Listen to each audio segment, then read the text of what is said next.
'Twas the night before Christmas, when all through the house not a creature was stirring, not even a mouse. The stockings were hung by the chimney with care, in hopes that St. Nicholas would soon be there. The children were nestled all snug in their beds, while visions of sugar plums danced in their heads. And Mama in her kerchief, and I in my cap, had just settled down for a long winter's nap. When out on the lawn there arose such a clatter, I sprang from my bed to see just what was the matter. Away to the window I flew like a flash, tore open the shutters and threw up the sash.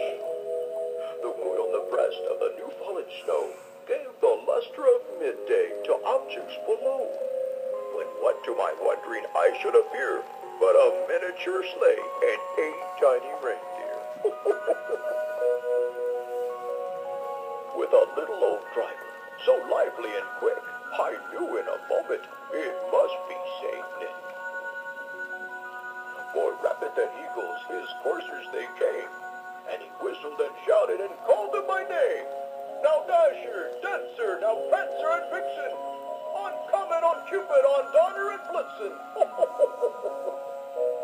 To the top of the porch, to the top of the wall, now dash away, dash away, dash away all. As stridings that before the wild hurricane fly, when they meet with an obstacle, mount to the sky. So up to the housetop the coursers they flew, with the sleigh full of toys, and St. Nicholas too. And then in a twinkling, I heard on the roof the prancing and pawing of each little hoof. As I drew in my head and was turning around, down the chimney St. Nicholas came with a bound. He was dressed in all fur from his head to his foot, and his clothes were all tarnished with ashes and soot. A bundle of toys he had flung on his back, and he looked like a peddler just opening his pack. His eyes, how they twinkled, his dimples, how merry. His cheeks were like roses, his nose was like a cherry. His droll little mouth was drawn up like a bow, and the beard on his chin was as white as the snow. The stump of a pipe he held tight in his teeth, and the smoke it encircled his head like a wreath.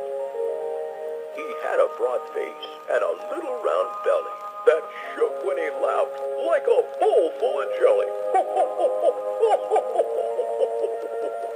He was chubby and plump, a right jolly old self, and I laughed when I saw him in spite of myself.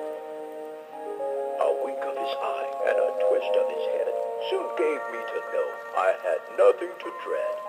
He spoke not a word, but went straight to his work, and filled all the stockings, then turned with a jerk. And laying his finger aside of his nose, and giving a nod, up the chimney he rose. He sprang